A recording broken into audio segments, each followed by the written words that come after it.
محمدا عبده ورسوله الذي لا نبي بعده اللهم بك أصبحنا وبك أمسينا وبك نحيا وبك نموت وإليك النشور أصبحنا على فطرة الإسلام وعلى كلمة الإخلاص وعلى دين نبينا محمد صلى الله عليه وسلم وعلى ملة أبينا إبراهيم حنيفا مسلما وما كان من المشركين أما بعد جماعة salat subuh hafizakumullah wa ra'akum. Alhamdulillah, puji dan syukur pada Allah Subhanahu wa taala atas limpahan nikmat dan karunia yang senantiasa Allah berikan kepada kita. Nikmat yang sangat banyak sampai Allah katakan kepada kita, wa in ta'uddu ni'matallahi la tuhsuha. Andai saja kita berusaha untuk menghitung-hitungnya maka tak akan mungkin sanggup. Siapapun di antara kita, dari pagi bangun tidur sampai kita akan tidur kembali, sungguh sangat banyak nikmat yang kita beri, yang kita rasakan, yang kita dapatkan dari Allah Subhanahu wa taala. Mudah-mudahan dengan kalimat tahmid bisa menjadikan kita orang-orang yang bersyukur kepada Allah Tabaraka wa taala. Walaupun amal kebaikan kita tidak sebanding dengan banyaknya kebaikan yang Allah berikan kepada kita,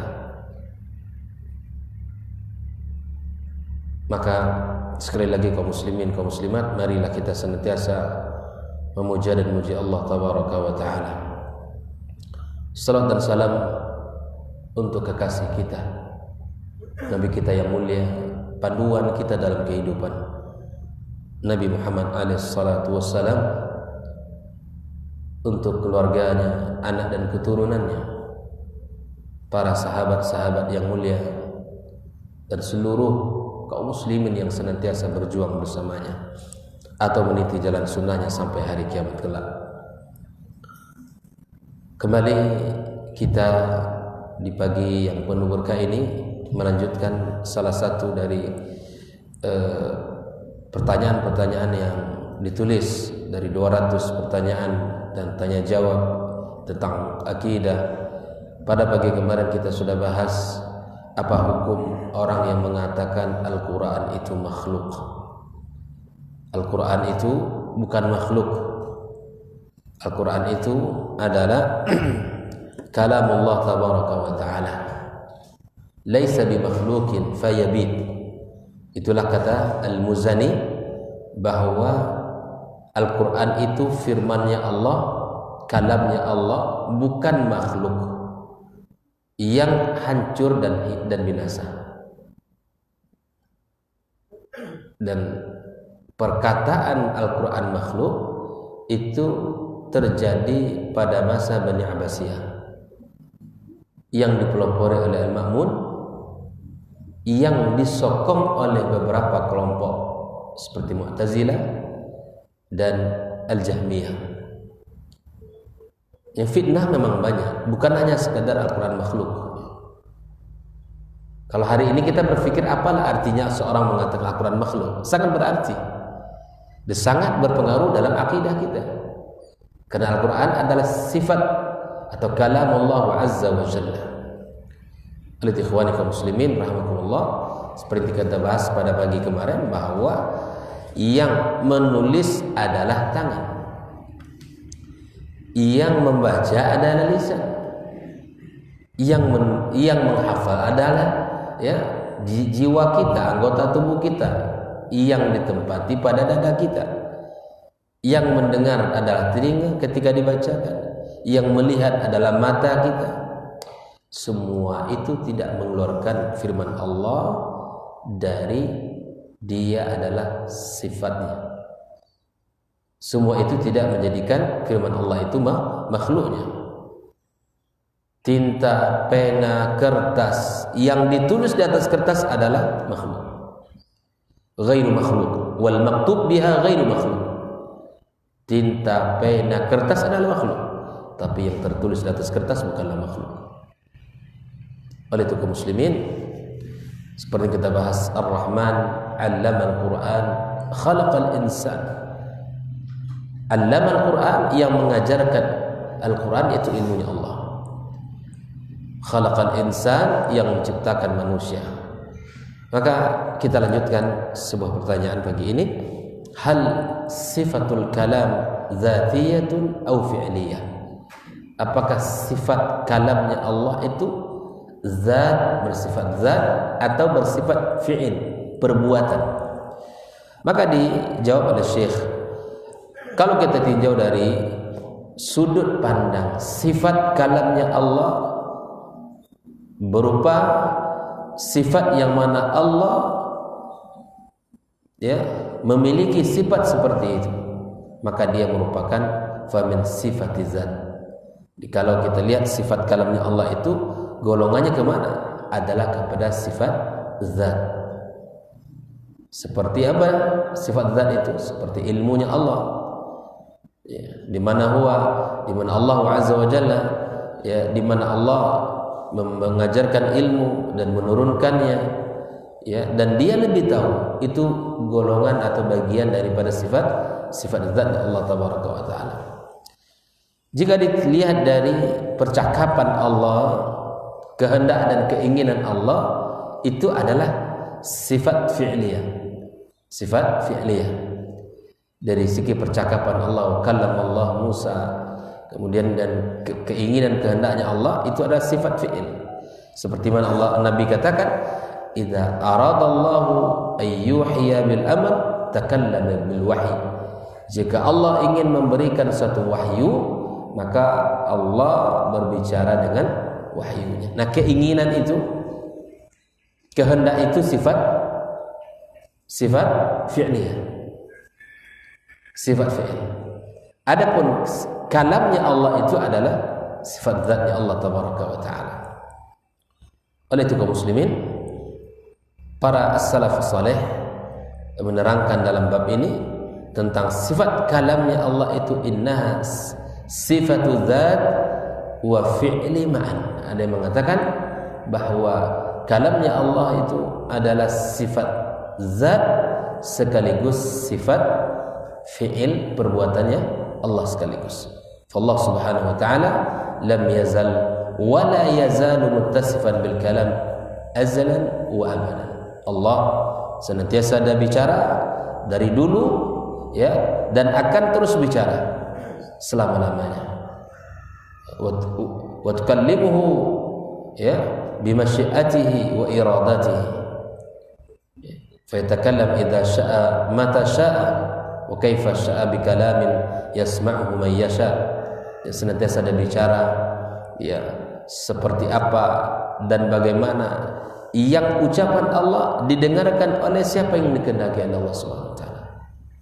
Wa kalamuhu sifatuhu la ghayata lahu wa la intiha. Ucapan Allah adalah sifatnya yang tidak akan pernah habis. Nah, ini kita pahami bahwa kata para ulama, sifat kalam itu sendiri adalah sifat zat dan sifat fi'il sekaligus. Seperti mana Allah katakan, law kana al-bahru midadan li kalimati rabbi lanafida al-bahr qabla an tanfada kalimatu rabbi walau ji'na bimithlihi madada.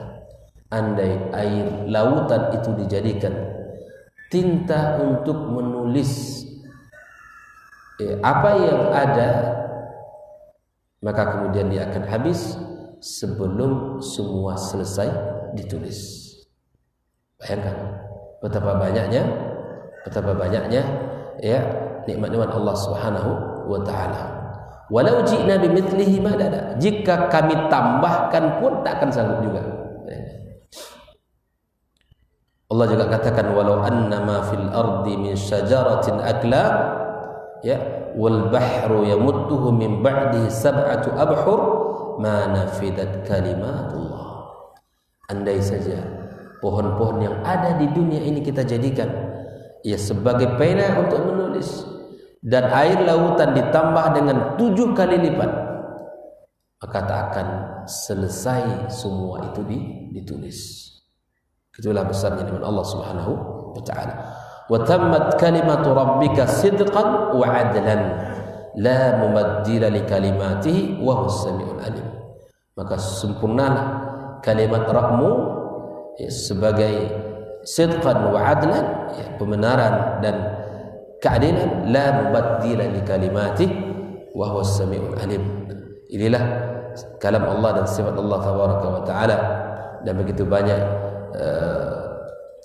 ucapan Allah tabaraka wa taala dan begitu banyak nikmat Allah Subhanahu wa taala. Maka kalau kita bicara bahwa sifat kalam itu zatiyah atau fi'liyah, maka para ulama salafus salih mengatakan merupakan sifat zat dan sifat fi'il sekaligus.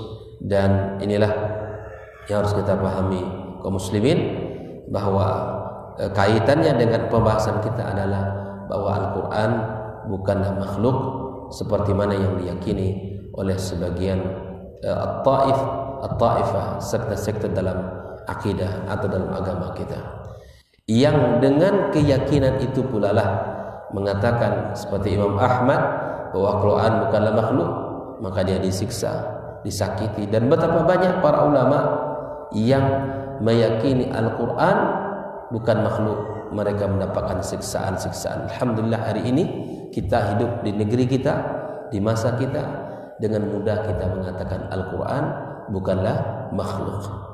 Kalau tiba masanya nanti, kita tidak tahu.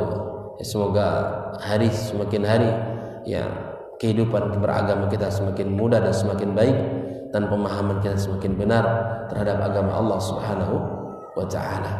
Ini bukan pembahasan baru, ini sudah zaman dalam pembahasan Al-Quran makhluk atau tidak makhluk ini.